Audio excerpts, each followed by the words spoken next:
2022 começou rachando com o filme nas plataformas e as produções espanholas começaram também a mostrar a que vieram. Tem um filme que tem que saber o que é aquilo ali. É filme de terror, suspense, drama psicológico, o que é? Eu estou falando de O Páramo, um filme lá na plataforma da Netflix. Bem-vindos ao canal Leitura Pop, eu sou o Paulo Boca Nunes e nesse vídeo eu quero falar sobre esse filme, falar sobre que tipo de filme é esse? Terror, drama de suspense, drama psicológico, o que é? Vamos embora pro vídeo. Mas antes do vídeo, aquele recadinho, se você está chegando agora aqui no canal, não conhece o nosso canal, se você gosta de ficção científica, filme de terror, fantasia, gosta de literatura, cinema, séries de TV, então já te inscreve aqui no nosso canal, rapaz. E também já aciona o sininho de notificações para o YouTube te avisar de quando a gente botar um vídeo novo. E também já deixa o teu like, o teu joinha. E agora, vamos embora pro vídeo. Com o roteiro de David Casademonte, o trailer de O Páramo já foi mostrando, dando uma ideia de que haveria ali alguma coisa de terror, um suspense, uma coisa impressionante assim, sabe? E aí criou-se uma grande expectativa, já que é do cinema espanhol, que tem se destacado bastante nos últimos anos. A questão ficou por ser também o primeiro trabalho de diretor do Casademonte. De alguns anos para cá, a plataforma da Netflix tem dado assim essa oportunidade, né? Vamos dizer que a plataforma está dando essa oportunidade para aqueles que estão começando a sua carreira como diretor. Às vezes a aposta não é muito boa, às vezes surpreende. A gente só vai ficar sabendo quando assistir o filme, né? E também a qualidade do filme depende muito da mão do diretor. Então esse filme, pelo trailer, já causou aquela expectativa. Opa, será que aí vem coisa boa? E foi com essa expectativa, uma expectativa boa, que eu fui assistir ao Páramo. A história se passa na Espanha, século XIX. Não se diz em que ano especificamente acontece a história, mas se sabe que há uma guerra acontecendo no país. Uma família, então, vai para o interior do país para fugir, né, se isolar, não se envolver com esses horrores da guerra que acontece lá na Espanha naquele período. A família é composta por 3 pessoas. O Salvador, um homem já de alguma idade, ali um pouquinho avançada, a Lucia, que aparenta ser bem mais nova, e o Diego, um garoto. O filme é muito bem dividido em 3 atos, e no primeiro ato mostra o conflito entre Salvador e Lucia, com relação à educação do Diego. O Salvador quer mostrar para o Diego como fazer as coisas, dá um coelho para ele, olha, é assim que se mata um coelho, porque a gente tem que comer, né? Então vai lá e faz tu também. O guri não quer, ele tem medo, e a Lucia pressionando o Salvador, não faça isso, não precisa fazer isso. Ah, mas ele tem que ser homem. Tá, mas para isso aí tem tempo. O Salvador nunca discutia com a Lucia por conta disso, ele sempre ficava quieto. Suspirava, bufava, mas ficava quieto. E a Lucia já pegava o Diego, o garotinho, e já saía para distraí-lo com outra coisa totalmente diferente. Ali tinha um problema entre os dois. Não se sabe da história entre os dois, não se foi contado alguma coisa do passado dos dois. O que se sabe mais ou menos da história do passado dos dois é sobre uma irmã do Salvador. Que ele contou, a irmã via uma besta que andava pelo mundo, que se alimentava do medo das pessoas, essa besta, quem vê essa besta, esse monstro, está com a vida perdida, aquela coisa toda. E o que é interessante é que o Salvador quis contar essa história da irmã justamente numa noite em que a Lucia estava contando uma história de terror para o Diego. E aí o Diego queria uma outra história e o Salvador entrou com essa história da irmã. Só que a Lucia disse, não, essa história não, para por aí. Aqui ficou aquela coisa, o Salvador disse, não, eu vou contar sim. E ficou aquela coisa, tá, mas ela estava contando história de terror pro Diego. Por que ele não podia contar essa história, o Salvador não podia contar essa história pro garoto? Por quê? Mas ele contou essa história da besta toda e aí, a partir daí, o clima ficou meio esquisito. Começamos a ver que o problema era maior ainda. Só que nós não soubemos, não se ficou sabendo mais do que isso, apenas sobre essa história da irmã, que afetou bastante o Diego. O que ficou muito claro nesse primeiro ato é que a Lucia, ela puxava muito o Diego para si, ficava muito mais tempo com ele, passava muito mais tempo com ele, se envolvia muito mais com ele do que com o Salvador. Até mesmo a questão do serviço, da casa, ali da propriedade. E às vezes ficava aquela impressão assim, puxa, será que ela não está buscando até uma proteção com o Diego?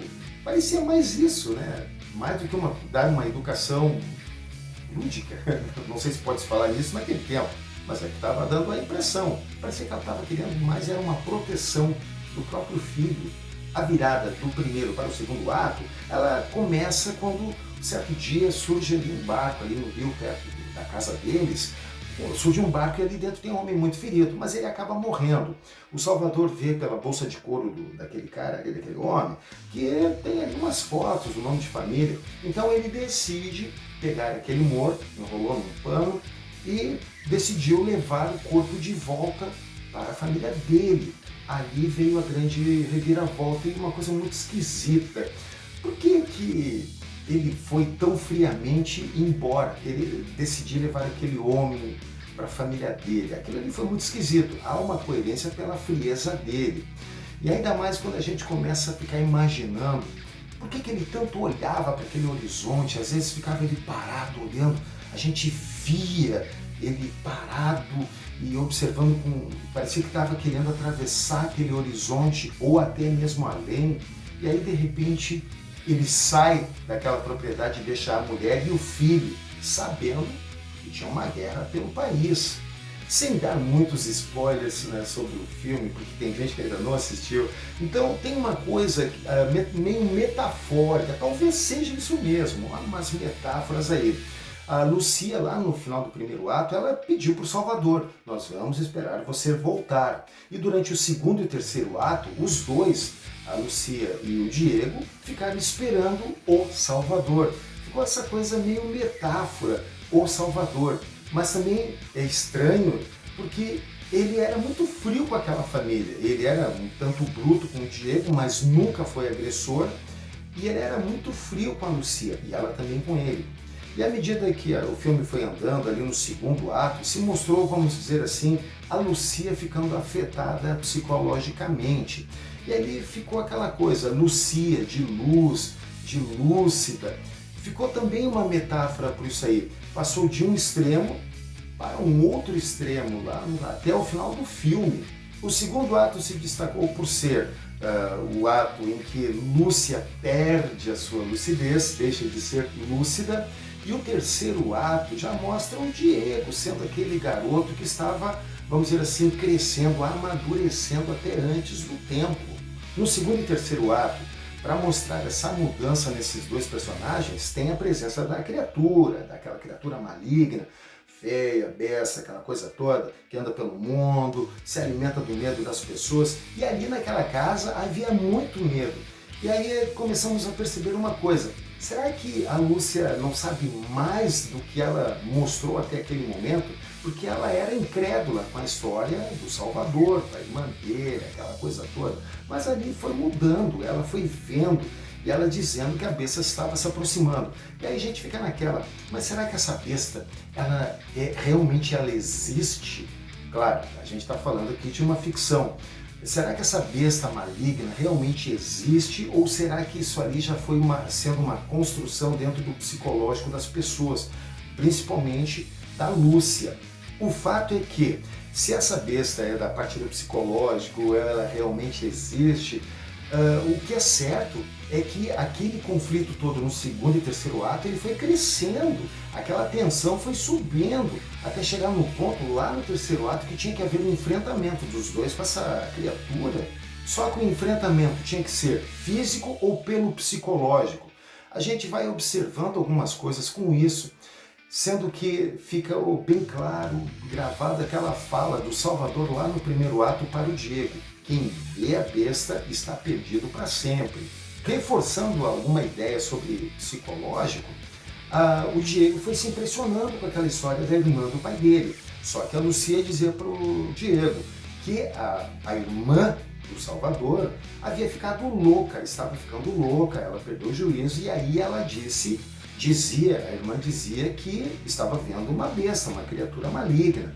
Aí fica aquela coisa, durante o segundo e terceiro ato, a Lucia estava perdendo aquela lucidez dela, também já estava entrando numa loucura. E aí fica aquela questão, se a criatura existe, é terror.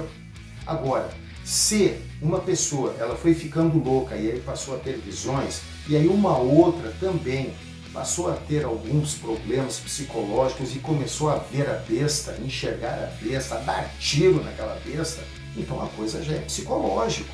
Agora, para ser uma coisa de terror, tinha que ter umas coisas melhor construídas ali. Para começar pela criatura. Eu achei mais parecido com um boneco de cera ou sei lá de quê, do que propriamente uma criatura. Aquilo ali, para ser terror, aquela criatura que existe, como a gente vê em outros filmes de terror, tinha que ser mais construído. E não foi. Aquela criatura achei feio pra caramba. Parecia mais uma representação, uma sombra, do que uma criatura propriamente dita que estava ali, que anda pelo mundo. Quase que uma projeção exatamente da loucura de quem está ali, né? Perdendo a sua lucidez. Afinal de contas, aquelas pessoas estavam ali isoladas naquele fim de mundo. Podia se esperar o quê? E para ser alguma coisa a ver com psicológico, tinha que ser também muito mais esclarecido aquilo ali. Aliás, isso tinha que estar claro lá no primeiro ato. Todo filme que tem problema lá no final, o seu problema está no primeiro ato. Isso aí é uma coisa que quem estuda cinema deve saber. Se é psicológico, está faltando coisa lá no primeiro ato. No primeiro ato também a gente percebe, como eu já disse no começo do vídeo, tem alguma coisa ali entre os dois. Não parece ter sido uma coisa assim muito tranquila. Será que a origem da Lucia, vamos dizer assim, é bem tranquila? E o Salvador? Será que ele não tem uma sina carregando com ele relacionada a essa criatura que é uma coisa psicológica? Ou melhor, se for psicológico, né? Porque se for de terror, também não está bem explicado isso aí. E é um problema que está lá no primeiro ato. Para eu responder agora aquela pergunta lá no começo, é um filme de terror ou é um romance psicológico, um drama psicológico? Olha, eu vejo mais como psicológico, mas falta muita coisa. De terror, aquela criatura lá não assusta não, rapaz. Aquilo ali é mais um espantalho feio pra caraca. Não vejo. Para ser terror tem que ter muito mais do que isso aí. Psicológico, tá, tudo bem, mas não é psicológico mesmo, porque até para isso a gente tem que trabalhar melhor várias questões dentro do filme. Como eu disse, tem que fazer isso lá no primeiro ato. Ou melhor, teria que ter feito lá no primeiro ato. O Casademundo, se ele não foi brilhante, e não foi mesmo, pelo menos ele foi, vamos dizer assim, eficiente. Para a primeira direção dele, foi eficiente. Dá para se perceber até que o cara tem um futuro muito bom. Até mesmo com esse garotinho ali, o Acia Flores.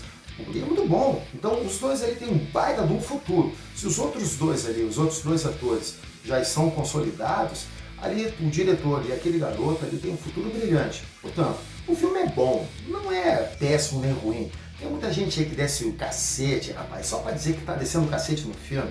Não, o filme é bom, ele te prende sim, ele te mantém atento até o final. Afinal de contas, quando tu começa lá no segundo ato a perceber a movimentação de como estão mudando aqueles personagens, aquela espera pelo Salvador, aquilo ali vai te prender e tu vai te ligando, opa, alguma coisa está acontecendo, e vai lá no terceiro ato e tu vê. E o final mesmo, as últimas cenas, elas são impressionantes, e ali fica uma coisa, epa, aqui nós temos uma continuidade de alguma coisa, de algum problema. E como eu disse, o problema a gente não sabe bem, porque falta lá no primeiro ato essa informação, essa resposta. Mas o final mesmo, como termina, é uma coisa assim de dar assim, uma agonia, sabe? Uma coisa, a gente fica impressionado. Eu, pelo menos, eu fiquei impressionado. E causa, assim, uma impressão bastante forte.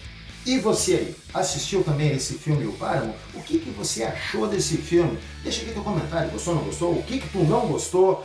Mas assim, seja bem queridinho no comentário, tá? Seja bem lindinho, bem lindinha nos comentários. Se você gostou também desse vídeo, já deixa o teu like, teu joinha. E se você não é inscrito no nosso canal, já se inscreve e acione o sininho de notificações para o YouTube te avisar para quando a gente botar um vídeo novo, porque agora a gente só se vê no próximo vídeo. Tchau!